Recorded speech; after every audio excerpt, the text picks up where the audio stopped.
Before War Thunder, before the memes, this aircraft rewrote the rules of aerial combat. This is the P-38 Lightning, a twin-engine, twin-boom piece of American engineering, built for high-altitude performance and long-range dominance. Today, one of the last of its kind sits silent inside Hill Aerospace Museum, surrounded by dozens of other legendary aircraft. But we'll get back to those later. For now, sit back, relax, and let's figure out why the P-38 is one of the most misunderstood fighters in all of War Thunder. In this episode, we're comparing the real P-38J to War Thunder's closest digital version, the P-38J 15, and finding out what Gaijin got right and what they didn't. The story of the P-38 starts long before it dominated the skies over the Pacific. In 1937, the US Army Corps wanted something no American fighter has ever done before. A high-altitude interceptor that could both climb fast and hit hard, and chase down bombers across huge distances. Lockheed Martin answered the call with a radical new design, a twin-engine, twin-boom fighter that looked like nothing else in the world. When the prototype XP-38 first flew in 1939, it became the first American fighter to break 400 miles per hour in level flight. The Lightning wasn't just fast, it was a glimpse into the future. Early versions of the P-38 were still rough around the edges. Engineers battled cooling issues, compressibility in dives, and teething problems that comes with pushing new technology. But they kept refining it, and by the time the J model rolled out, the Lightning had become one of the most advanced American fighters of World War II. Right here at Hill Aerospace Museum, this P-38J represents that evolution. The transition from early prototypes into the machine pilots trusted over oceans, jungles, and enemy territory. And this exact P-38 crashed almost 80 years ago. But thankfully to the Aerospace Heritage Foundation of Utah, they were able to restore it back to its former glory. The P-38 served everywhere, from Europe, North Africa, Italy, and the Pacific. But it became a legend in just one theater above all, the vast skies of the South Pacific Sea. With the addition of 4 50 cal machine guns and a 20mm cannon, all mounted on the center nose, the P-38 hit harder and faster than almost anything else in the air at the time. By the end of World War II, P-38 pilots have scored a staggering 3,785 enemy aircraft destroyed across all theaters. In the Pacific alone, the Lightning downed more Japanese aircraft than any other US fighter. America's 2 highest scoring aces, Richard Bong with 40 kills, and Thomas McGuire with 38, both flew P-38 Lightnings. The aircraft's mix of speed, firepower, and range made it the perfect killer in the hands of a skilled pilot. On April 18, 1943, 16 P-38s flew one of the most precise missions of the war, a 435-mile low-level intercept mission to shoot down Admiral Yamamoto. But he was the mastermind behind Pearl Harbor. The success of that mission proved what the P-38 could do: fly far, strike hard, and most of all, change the course of war.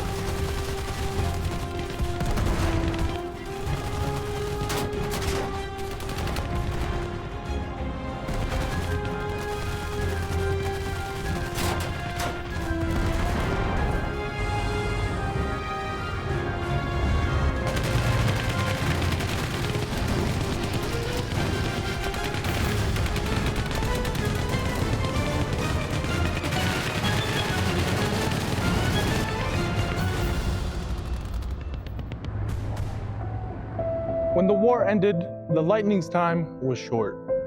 Jets soon took over piston aircraft almost overnight. Thousands of P-38s were scrapped. Out of 10,000 P-38s, only 26 survive today, and even fewer than a dozen are even still flying.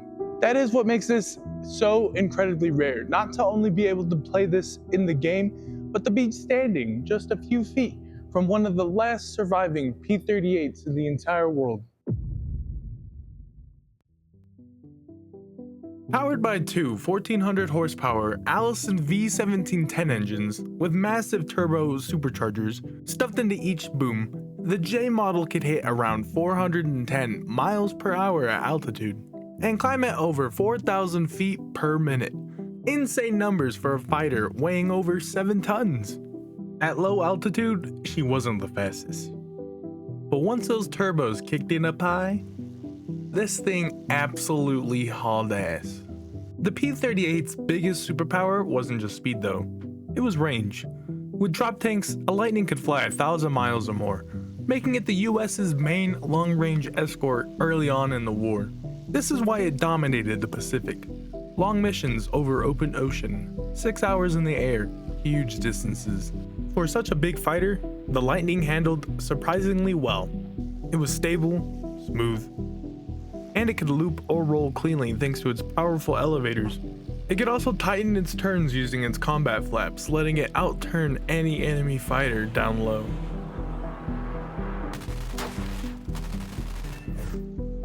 But it wasn't perfect. In steep dives, early P-38s ran into compressibility issues, the nose would lock up, the controls would freeze, and pilots described it as one of the scariest moments that you could ever experience. Late J models fixed this issue with small auxiliary flaps that let the pilot pull safely from high-speed dives.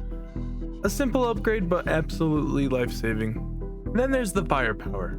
With 4 50 cal machine guns and a 20mm cannon, all mounted on the nose. No wing convergence, no spray. Just one brutal stream of bullets that stayed accurate out to almost 1,000 yards. This made the P-38 one of the most long-range snipers of the entire war. A short burst could tear apart a bomber. And if that wasn't enough, it could haul bombs, or a full set of H-4 rockets, turning it into a heavy fighter.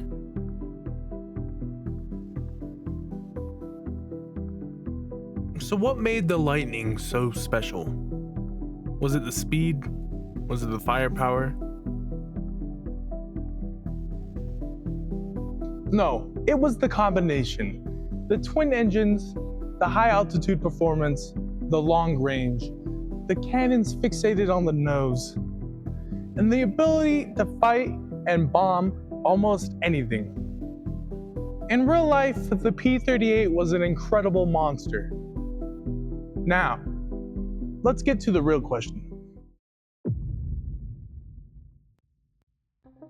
Let's start with raw performance. In real life, the P-38J could hit around 410 miles per hour and climb at over 4,000 feet per minute. While War Thunder's P-38J can travel around 415 miles per hour, its climb rate is just over 3,800 feet per minute. The difference? In-game, you're often climbing with heavier loadouts and other planes that perform way better, so you're under a lot of pressure. But the altitude performance still feels right. Here's where Gaijin really nailed it. The Lightning's real-life signature was its nose-mounted arsenal. No convergence required. In War Thunder, that same loadout is brutal. Aim straight, no lead compensation, and you've got one of the cleanest gun platforms in the entire game. Damage? Insane at close range, but still lethal past 800 meters. The real P-38J really wasn't made to turn fight. It was an energy fighter. In War Thunder, the same rules apply. You are not going to outturn a Spitfire, but you can outclimb one, and almost outrun anything at your BR. But your real strength is boom and zoom. This plane holds energy well. Unlike some heavy fighters, this thing doesn't feel sluggish. It feels like, well, a twin-engine scalpel. Even down to the bolts, Gaijin has done a pretty good job implementing the P-38 into the game. Right now, the P-38J-15 sits at a BR of 4.3 in realistic battles, and honestly, that's a pretty fair battle placement. It can't dogfight with the best, but you're not supposed to. what it can do is dominate airspace if you fly smart. It's also unique. No other plane at 4.3 gives you this mix of speed, altitude play, and pure front-loaded firepower. Is it fun to play? Yes. Is it worth using? Absolutely. If you fly it like a hunter and not like a brawler. The P-38J in War Thunder isn't perfect, but it is surprisingly faithful, fast, deadly. And if you fly it like it was meant to be flown, it is still one of the most iconic aircraft in the game. If you enjoyed this video, leave a like and subscribe, and comment what plane I should cover next.